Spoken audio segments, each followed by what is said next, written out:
Here is a look at the next project. We got two 1979, I believe, 5,200 BTU Friedrich Power Misers.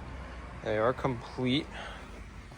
We have two of those sleeves, two front panels that are all there.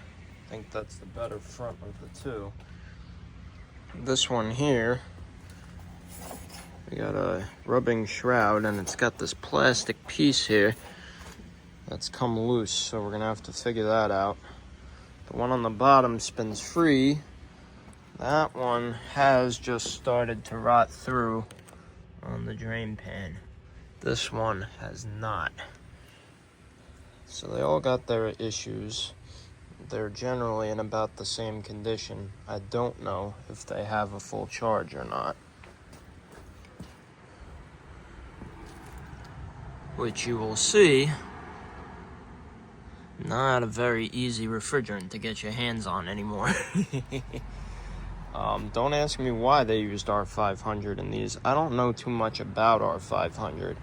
If 22 would be compatible in here if it came down to it. But here's a look at some of the original tags here, because they're not going to be with us much longer when I get to cleaning these. There's no saving them. If you start to peel them, they break. Once they get wet, obviously they're gone. So I could try and tape it off and whatnot. I've tried that before on other units. It doesn't work out. They're going to get ruined. That's just the unfortunate thing about it. I took pictures of them. If I wanted to recreate them, I could. There's your model number, which is, of course, down there as well. Now, I'd like to use one of these pretty regularly this summer, so I want to start getting these cleaned up, see which one is going to be the winner. But obviously, both are going to get cleaned up. At least one of them will get a full restoration. So that's going to be coming up sooner than later.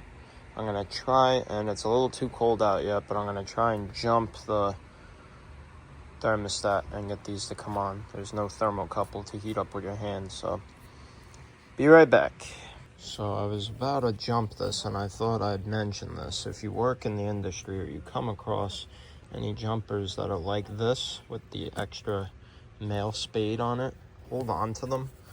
It comes in handy for jumping out things like this. I just removed these two terminals from the thermostat there, and instead of using alligator clips that aren't the right gauge and all that stuff, you could just plug these right in.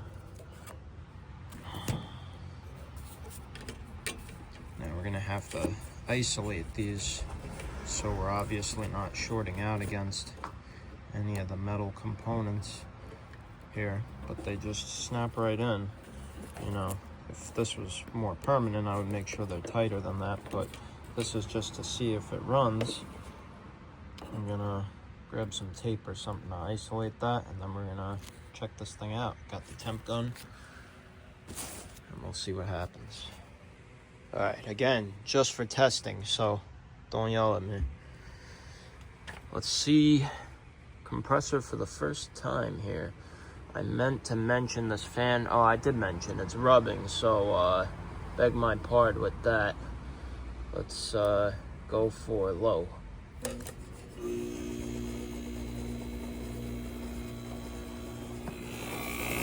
That compressor is nice and quiet. Tecumseh 8K. We're having other issues here other than it rubbing. As you can see, we're looking at a capacitor issue with that fan as well. Kicking up to high. Rubbing, like I said.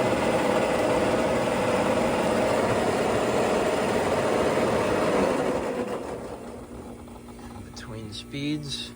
Let's see if we're getting anything on this. Oh yeah. Yeah. It's got gas in it. Yeah. It's not bad. Whole coil pretty much is cold.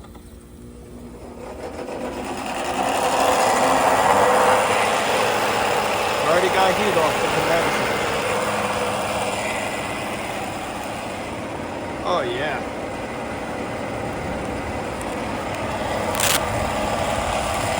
recirculating right now, so it's not going to be super accurate, but look at that.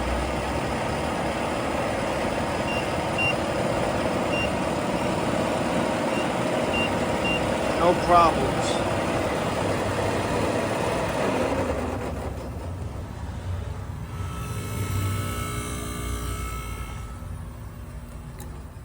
So we got a runner here. You got to figure out the capacitor and the rubbing.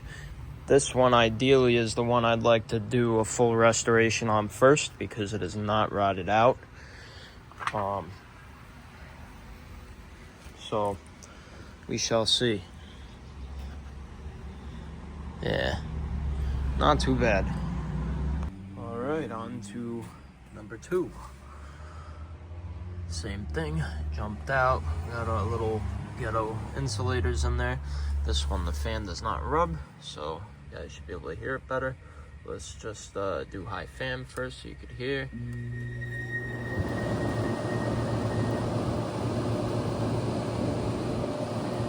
I already got the compressor jumped out. I should have showed you the low fan speed on this first. It is super, super quiet. A lot lower than comfort for me. Kind of like a cook your compressor low speed, but anyway, here goes cooling. Let's go by the compressor. You can hear it better this time.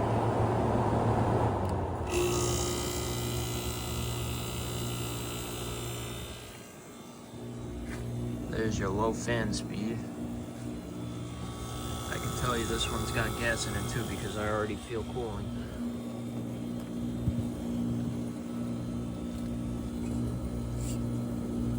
At least I thought I did. Maybe not quite yet.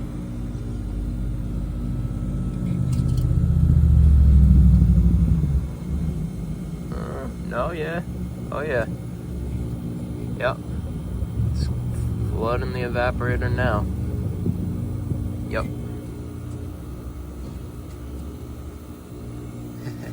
Let's see what we're down to already. This hasn't even been running a minute. 46. We're taking in about 60, by the way, guys.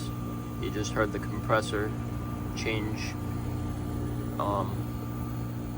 sounds there. It's building head pressure, and you just saw it, or if I pointed the camera correctly, you'd see the temperature just started rapidly dropping as that compressor changed tone.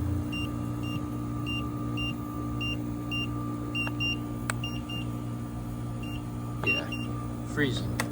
These are, oh my god, man, that is cold. Wow. We got, this thing takes a minute. Once it was in a cold stream of air, it takes a minute to recalibrate itself. It's definitely warmer than 67, probably about 80. Yeah, alright. I'm not gonna let it run recirculating like that for too long, and it's cold out today. Let's kick it up to high and then we'll call it a day here. This is all I'm gonna do with these today. Yeah. Also another really good runner. So I mean, apart from that little hole in the drain pan on this one, you know, is easier to doesn't need a new capacitor, doesn't need shroud help, so that one's pretty much ready to go, apart from refurbishing that pan and cleaning everything up. Alright guys, have a good one. You'll see more on these, and you'll see a video on that big guy down there. Sneak peek. It's a 13K, and I also have a 16K of those that y'all haven't seen before. Both of them need severe base pan work.